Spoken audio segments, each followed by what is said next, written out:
মধ্যে একটা স্বাস্থ্যসেবা প্রদানকারী প্রতিষ্ঠানের মধ্যে এই ধরনের অরাজকতা বিশৃঙ্খলতা এগুলা ঘটুক, রুগীরা হেনস্থা হোক, রুগীদের স্বাস্থ্যসেবা হেনস্থা হোক, আমাদের কর্মপরিবেশ নষ্ট হোক, এগুলো আমরা চাই না। যে জন্য আমরা চাই একটা সুষ্ঠু সমাধান। গতকাল স্বাস্থ্য অধিদপ্তরের মহাপরিচালক মহোদয় এসেছেন, স্বাস্থ্য অধিদপ্তরের যুগ্ম সচিব মহোদয় এসেছেন, তারা সবাই এসে সব দাবি মেনে নিয়েছে। তারপরে আন্দোলন এই বিশৃঙ্খলতার কি দরকার আমাকে বলেন?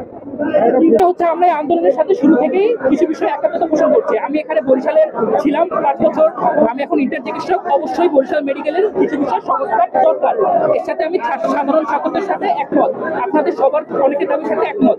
কিন্তু সম্প্রতি যেটা শুরু হয় সেটা হচ্ছে ধরেন 10-20 জনের একটা গ্রুপ এসে হঠাৎ করে একজন চিকিৎসককে বলে আপনি কি করছেন, ভিডিও অন করছেন, আপনি এটা কেন করলেন, সবকিছু জবাব দিয়ে দেয়। আমি যদি আপনাকে ছোট একটা উদাহরণ দিই, ধরেন যে একজন পেশেন্ট, সে তার বুক মুমূর্ষ অবস্থা, এখন একটা ইনজেকশন অ্যাড্রেনালিন বা অন্য কিছু ট্রাই করলে আমি চেষ্টা করতে পারি যে তাকে ফেরত পাঠানোর, কিন্তু ওই যে সাহসটা যখন আপনি তার সামনে 20টা ক্যামেরা ধরে রাখবেন, মাইক্রোফোন ধরে রাখবেন, কোনো কারণে পেশেন্টটা যদি আর কাম ব্যাক না করে, তখন তো সমস্ত দায়ভার চিকিৎসককে নিতে হয়, হয়রানির মধ্যে চিকিৎসককে যাইতে হয়। এই যে একটা পরিবেশ, যে সবসময় একটা কিছু হলেই 20 জনের একটা দল আসা, আমাদের হসপিটাল থেকে যে পরিমাণ রোগী আউটডোর থেকে বা ইনডোর থেকে চিকিৎসা সেবা দিয়ে ফেরত যান, তাদের কিন্তু কোনোরূপ কথা বলা হয় না। কিন্তু যখন একজন মারা যায় মনোকাঙ্ক্ষিত কারণে, আমাদেরও মন খারাপ থাকে ডেথ সার্টিফিকেট লেখার সময়, তখন তিনি নিতে আসেন, তাকে 20-15 জন বলে যে কেন মারা গেল, চলেন আমরা ডাক্তারের সাথে কথা বলবো, তখন সেই ডাক্তারকে পুনরায় অনেকগুলো প্রশ্নের, অযাচিত প্রশ্নের সম্মুখীন হইতে হয়, যেটা কোনো প্রকার প্রয়োজন নেই। এখন এই যে পরিবেশ, আমরা চাই যে স্বাস্থ্য ব্যবস্থা সংস্কার হোক।